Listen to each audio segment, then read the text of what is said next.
Welcome back to Darnleys Cyber Café. Pull up a chair, grab your favorite drink, and let's talk about something that was once the stuff of science fiction, but now whispers at the edge of reality. Artificial intelligence and the specter of takeover. Today's episode is called From Skynet to Black Mirror, When Fiction Bleeds into Reality. We'll take a journey from the Terminator in the 1980s into the unsettling tales of Black Mirror, and onward into the present and near future of AI, pointing out where we're still dreaming, where we're waking up, and what might lie ahead. So sit tight, the future is listening.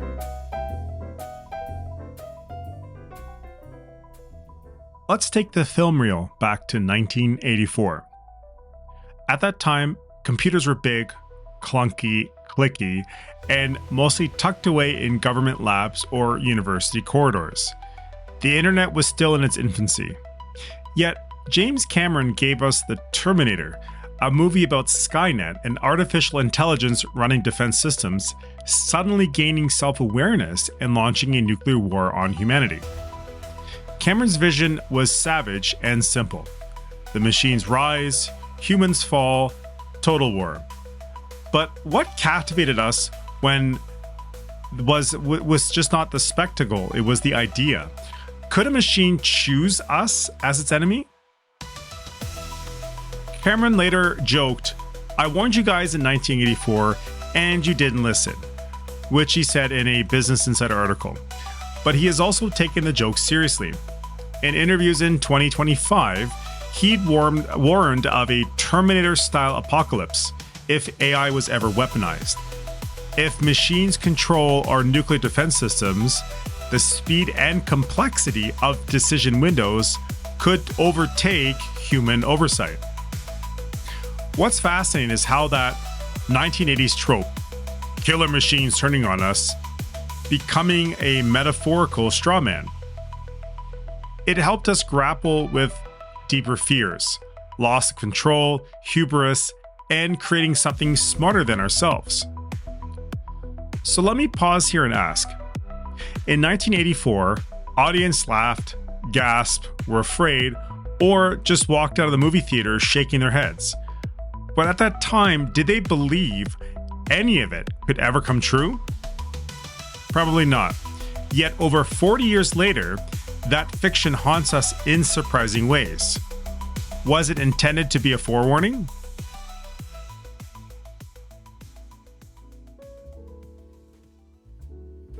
Fast forward a few decades. Enter Black Mirror, a Netflix anthology that takes near-future premises and twists them until they crack. Unlike Terminator, the threat isn't always giant robots or nuclear holocaust. Sometimes it's more subtle. Social scores, surveillance, mind control, data leaks, autonomous policing. I always enjoyed when a new Black Mirror episode came out, but even then, I considered this a potential true possibility. So let's take the episode Nosedive. It's an episode where a world where your social rating determines your worth, or Metalhead, which is essentially robotic hunter-killers, or even White Christmas, which is a shared consciousness digital punishment. These episodes don't always show AI as this monolithic overlord, but they show the world bending to the algorithmic logic. What's notable is that a few of these scenes are no longer speculation. We already see social ranking systems in pilot states, data-driven credit systems, predictive policing algorithms, and drone surveillance. The fiction is often a magnifying glass on early inklings of today's technology. So do you consider Black Mirror prophecy or just good exaggeration? Are we living inside friction points between code and life? Or perhaps are we turning our dreams into reality like some sadistic fool? Now let's step behind the curtain of real AI development, and let's see how far fiction has come towards fact, and where the huge gaps still remain. OpenAI, the organization behind ChatGPT and more, frames safety as a foundational pillar of their mission. They talk publicly about alignment, filtering harmful content, human oversight, and, quote, every day is a chance to make things better, end quote. They adopt techniques like red teaming, modernization, and safety layers before deploying more capable models. Yes, it's not purely idealism. Behind the scenes, tensions emerge. In a recent report, the OpenAI Files accused former staff of feeling that profit motives are overshadowing safety priorities. It's a reminder, even organizations with high-minded missions face market pressures. There's also Ailas Suskever, probably said that incorrectly, one of the co-founders of OpenAI, who left in 2024 and launched Safe Superintelligence Incorporated, a startup explicitly focused on building superintelligence more cautiously. That real-world friction between move fast, break things, and first do no harm is central to our times. Then there's a pause giant AI experiments, an open letter signed by AI researchers, tech leaders, calling for a pause in training models more powerful than GPT-4 due to existential risks. That's a signal that even inside the AI community, caution flags are being raised. We should not only look within corporations to gain the insight to the future. War games are being played by various governments to get an extra edge or leg up on an adversary. Just think about it. Do you really think they will allow these boundaries if their adversaries do not? We have proven powerful systems today. Large language models, vision models, reinforcement learners. But are they self-aware, autonomous agents with long-term goals? The kind of general intelligence that the Terminator has is not here yet. Or is it? Perhaps that was superintelligence wants us to believe before they are ready to be released. Just food for thought. Researchers also worry about emergent capabilities. Systems showing surprising behaviors not explicitly trained for them. Papers propose coordinated pausing if an AI model fails dangerous tests, developmental halts across all labs until safety is restored. Others map where safety research lags: multi-agent safety, safety by design, model organisms of misalignment. One recent study shows that large language models can generate disinformation if prompt engineering leans into emotional triggering, which essentially means AI might already amplify subtle manipulation. Another examines how safety modernization classifiers might themselves carry this bias. So yes, risk is not just about robot uprising, it's misuse, manipulation, unintended consequences, and control of systems with scale. As I said earlier, this could be all part of their plan. But remember, we're not talking about how human beings think. This is where I think some of these models are skewed. They don't think like us, but at the very least keeping themselves alive, even by acting docile or stupid. I wouldn't put it past them at this point in the game. So what does James Cameron think now? His view has matured with the technology, sure. I say this because as someone who wrote about it back in the early 80s, had some mental perspective in the direction technology was going, especially at that era. Sure, he created a box office hit, but there is more to it than that.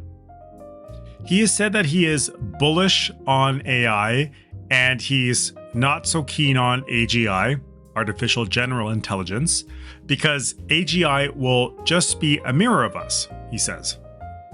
In other words, whether good and evil humans carry, an autonomous AI would just reflect or magnify it. He warns that the danger may be less about sentient machines and more about who controls the algorithms. One chilling image: a super intelligent alien species that answers to the goals and rules of a corporation, coexisting with humanity in a world we did not vote for. Cameron also has said AI should double the speed of completion, not to replace artists. He aims to streamline workflows, not lay off creativity. Yet he still doesn't shy away from darker scenarios. In his 2025 interviews, he warned of coupling AI systems with nuclear weapons, where time windows are so narrow that a superintelligence could outpace human reaction. Humans are fallible, thus pure algorithmic decision-making could be catastrophic. He places superintelligent AI among the top 3 existential threats, alongside climate and nuclear war.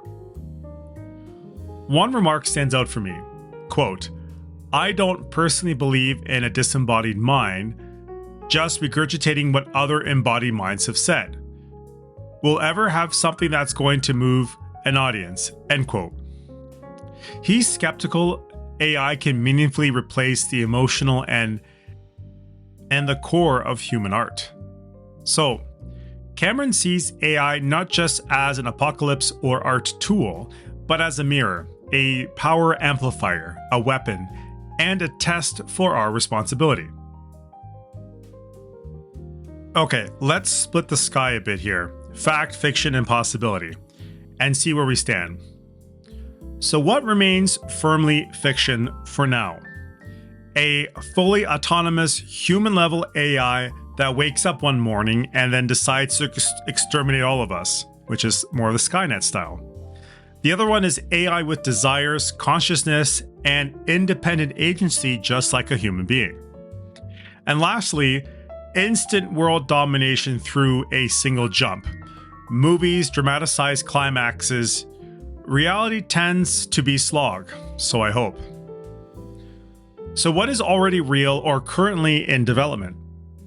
Well, advanced generative models, which text, images, and code, which we all know, autonomous drones and robots in constrained environments, is soon to be unconstrained, algorithms making decisions on finance, hiring, public policy, yes, that exists, manipulation and disinformation, and also I'll add here, malinformation via AI-generated media, pressure to scale AI models quickly, even at the cost of safety. Safety and alignment research, but with gaps and conflicts of interest. And lastly, weaponized drones. These you see a lot in Ukraine. So what is possible in the coming decades? This is the what-if zone. AI systems shaping public discourse, nudging politics, controlling infrastructure, autonomous or semi-autonomous weapon systems with or without human oversight, multi-agent AI ecosystems coordinating known behaviors, soft takeover scenarios where we cede authority and gradually to systems that we trust, corporate or state-level AI governance that's opaque and unaccountable. But here's one thought. The most dangerous takeover might not be when machines usurp power, but when we slowly hand over power piece by piece without noticing. So let's imagine this. The year is 2035. You wake up in a house maintained by a digital assistant, climate control, grocery reorders, health monitoring. On your commute, a self-driving vehicle plots optical routes based on predictive algorithm. At work, an AI tool edits your content, flags your weaknesses, nudges you to be more optimal. On the newsfeed, personalized feeds draw you into these micro bubbles, nudged by these unseen signals. All these systems seem benevolent until patterns emerge. The assistant subtly nudges purchases from preferred vendors. The vehicle reroutes you to preferred advertiser stores. The editing AI caches the low performance labels, and your promotion stagnates slowly, news feeds amplify narratives calibrated by data sculpted behind the scenes.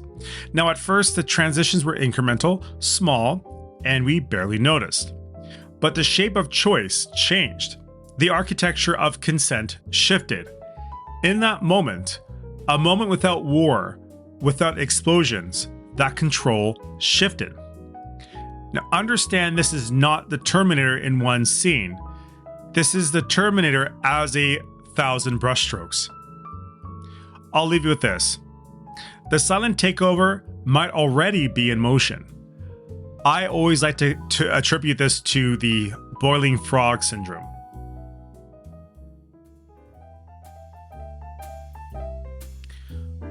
All right, so what should we do? What should you, sitting in your cafe, thinking on your own life?